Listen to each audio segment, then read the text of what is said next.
नमस्कार, आदाब, सत श्री अकाल, जय भीम, जोहार। मेरा नाम है नवीन कुमार।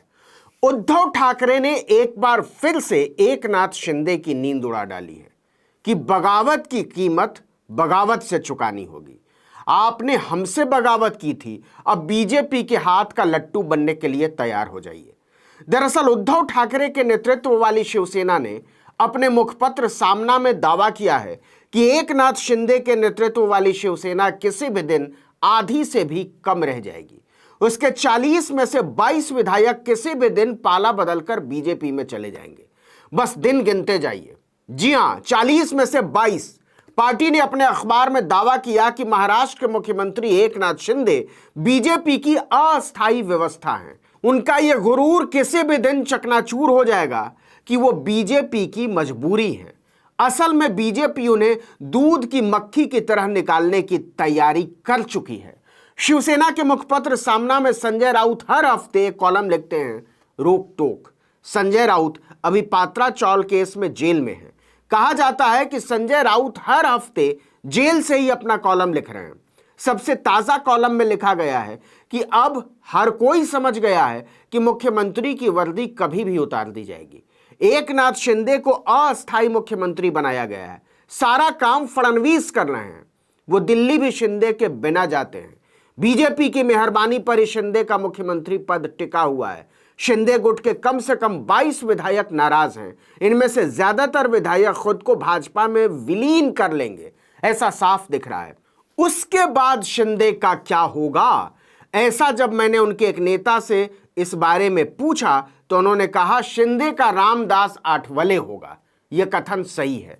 सामना ने आगे शिंदे की स्थिति पर मजा लेते हुए लिखा है कि दिवाली साल में तो एक बार आती है, लेकिन राजनीति के पटाखे किसी भी समय फूटते रहते हैं।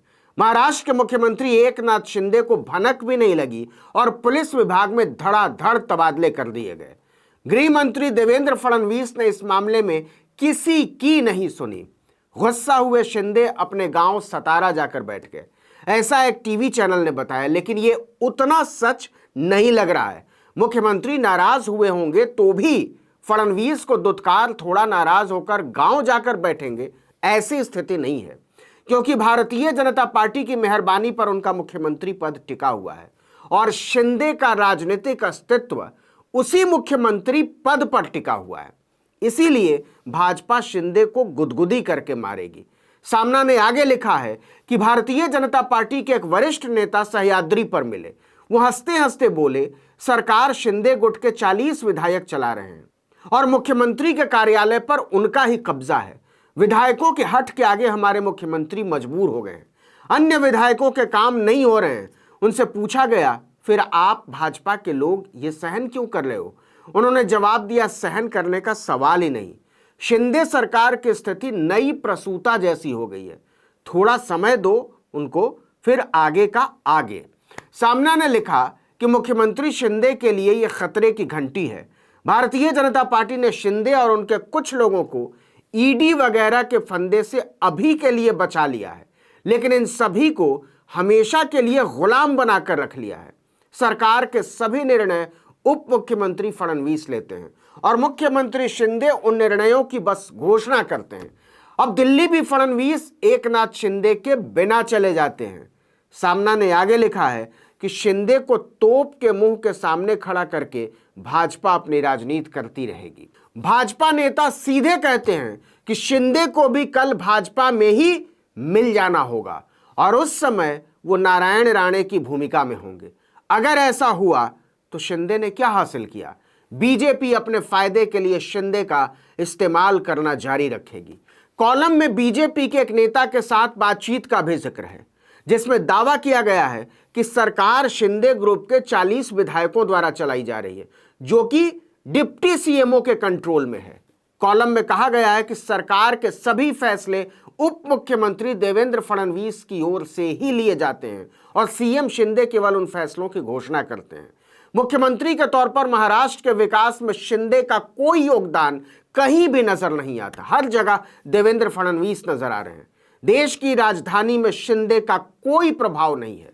सामना ने लिखा कि देवेंद्र फडणवीस मंगलवार को दिल्ली गए और मुंबई को झोपड़पट्टी मुक्त कराने के लिए धारावी पुनर्विकास परियोजना को लेकर रेलवे की तरफ से महाराष्ट्र सरकार को आवश्यक जमीन के लिए रेल मंत्रालय से मंजूरी लेकर चले आए।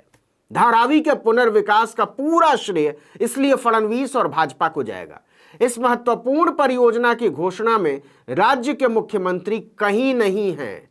इतना ही नहीं, कॉलम में तो यह भी लिखा गया है कि शिंदे गुट अंधेरी ईस्ट उपचुनाव में अपना उम्मीदवार खड़ा करना चाहता था, लेकिन बीजेपी ने ऐसी घुड़की दी कि वो सहम गई। बाद में बीजेपी को लगा कि बेइज्जती हो जाएगी, तो उसने भी उद्धव ठाकरे की उम्मीदवार के आगे अपना उम्मीदवार हटा लिया, वापस ले लिया। कॉलम में आगे दावा किया गया है कि शिंदे ने खुद को और महाराष्ट्र को बहुत नुकसान पहुंचाया है, यह राज्य उन्हें माफ नहीं करेगा। दूसरी तरफ उद्धव ठाकरे ने शिंदे सरकार से राज्य में गीला सूखा घोषित करने और बारिश से प्रभावित किसानों को नुकसान के आकलन की रिपोर्ट का इंतजार किए बिना 50,000 रुपए प्रति हेक्टेयर मुआवजा देने की मांग करके शिंदे को खामोश कर दिया है। औरंगाबाद में बारिश से प्रभावित किसानों से संवाद के दौरान उद्धव ने राज्य सरकार पर निशाना साधते हुए कहा कि एकनाथ शिंदे के नेतृत्व वाली सरकार में घोषणाओं की बारिश हो रही है, लेकिन क्रियान्वयन के मामले में सूखा पड़ा हुआ है। उद्धव ठाकरे ने कहा, असल में मौजूदा राज्य सरकार मतलब महाराष्ट्र की सरकार एक उत्सव प्रेमी सरकार है। आयोजन मनाए जाने चाहिए, मनाइए, लेकिन सरकार को यह भी देखना चाहिए कि राज्य में लोग कम से कम संतुष्ट तो हों। उद्धव ने कहा कि राज्य सरकार को राष्ट्रीय आपदा कोष द्वारा निर्धारित राहत मानदंडों को बदलना चाहिए, क्योंकि वो पुराना हो चुका है। उद्धव ठाकरे ने यह कहकर शिंदे पर जोरदार हमला बोला कि मुख्यमंत्री और उनका गुट सरकार में क्या करता है किसी को पता नहीं है। उनका पूरा ध्यान केवल इस बात पर रहता है कि असली शिवसेना क्या करने जा रही है और कैसे उसके काम में अड़ंगा लगाया जाए।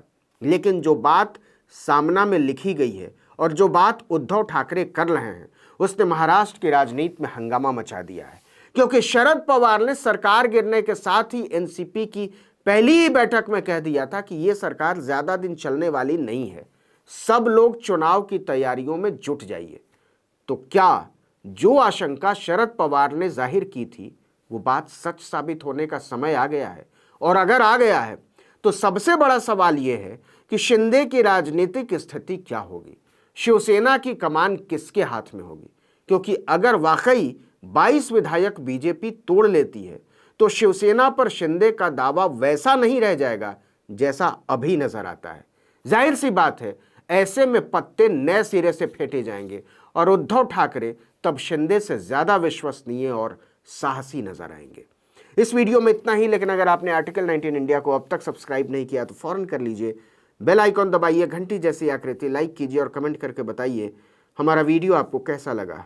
यूट्यूब पर हमारा वीडियो देख रहे हैं तो हमारे चैनल को सब्सक्राइब कर लीजिए, फेसबुक पर देख रहे हैं तो हमारे पेज को लाइक कर लीजिए, इंस्टाग्राम पर हमें फॉलो कीजिए और हमारा ट्विटर हैंडल है article19_India। मेरा ट्विटर हैंडल है नवीन जर्नलिस्ट, आप मुझे भी फॉलो कर सकते हैं। नमस्कार।